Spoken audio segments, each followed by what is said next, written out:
secretive ball. Want someone invite them, they're just taller children. That's all.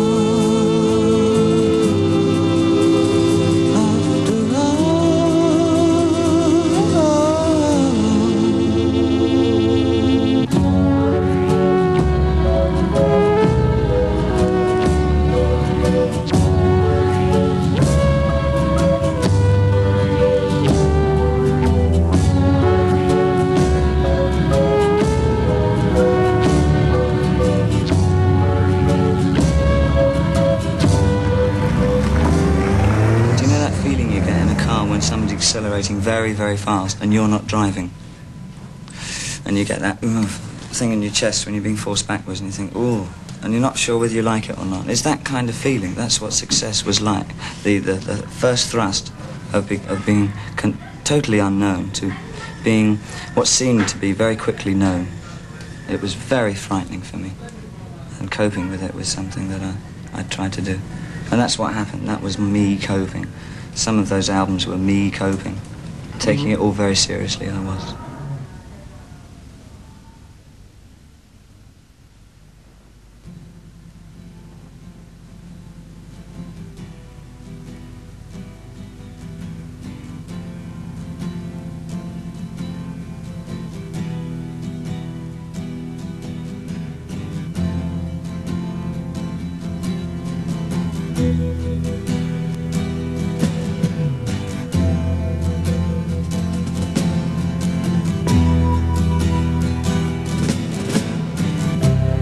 Ground control to Major Tom.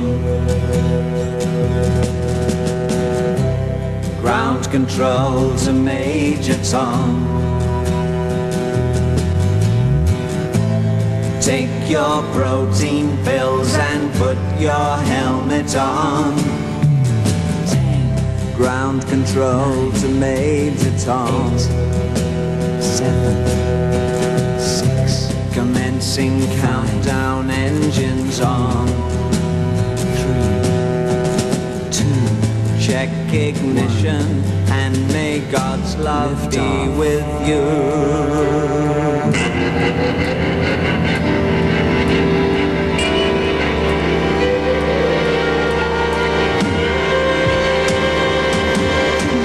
This is ground control to Major Tom.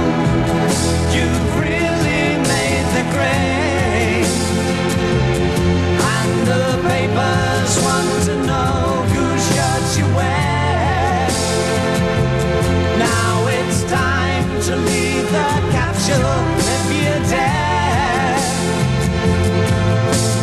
This is Major Tom to ground control. I'm stepping through the door, and I'm floating in a most peculiar way, and the stars look very different today. For here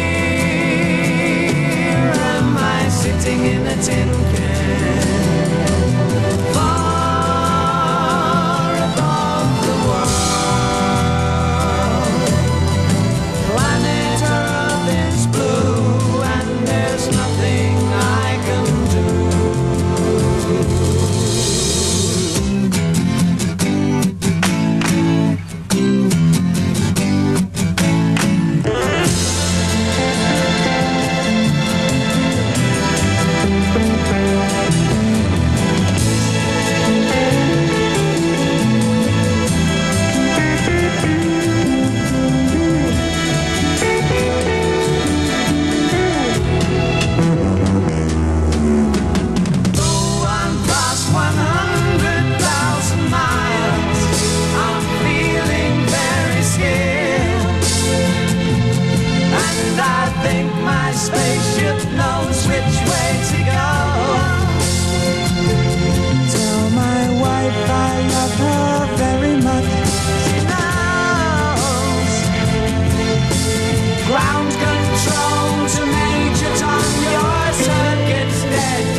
rather dangerous thing to do, to play the roles. Well, I didn't know. I mean, when you're that mixed up, and I've been mixed up, man. I mean, really, it was, one doesn't know. One half of me is putting a concept forward, and the other half is trying to sort out my own emotions. And a lot of my space creations are, in fact, facets of me I have now since discovered. But I wouldn't even admit that to myself at the time. That I would put everything, just make everything a little kind of upfront personification of how I felt about things. Ziggy would be something, and it would relate to me now, I find. And Major Tom in Space Oddity was something. Aladdin Sane. They're all facets of me. And I wasn't really, I got lost at one point. I couldn't decide whether I was writing characters or whether the characters were writing me, or whether we were all one and the same. In the corner of the morning in the past, I would sit and blame the master first and last. All the roads were straight and narrow, and the roads were small and yellow, and the rumor spread that I was aging fast. Then I ran across a monster who was sleeping by a tree, and I looked and frowned, and the monster was me.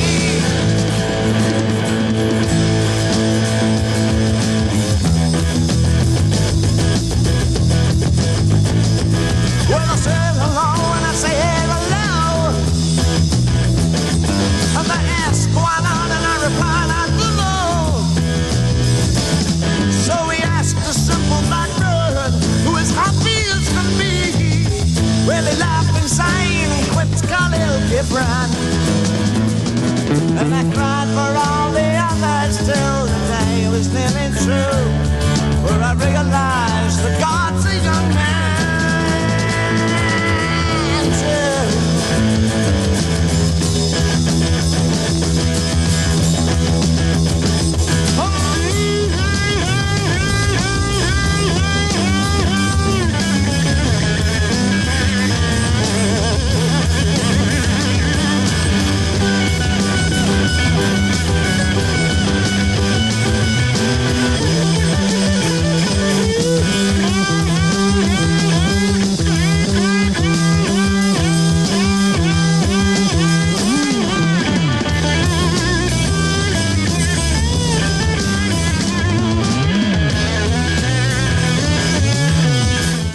Would you say that Ziggy was a monster? Oh, he certainly was. Ziggy played for time, jiving us up. We were voodoo, the kids was just crass. He was the Nas, with God-given ass, but he took it all. When I first wrote Ziggy, I mean, it was just an experiment. It was an exercise for me. And he really grew sort of out of proportion, I suppose. Got much bigger than I thought Ziggy was going to be. I didn't ever see Ziggy as big. Ziggy just overshadowed everything.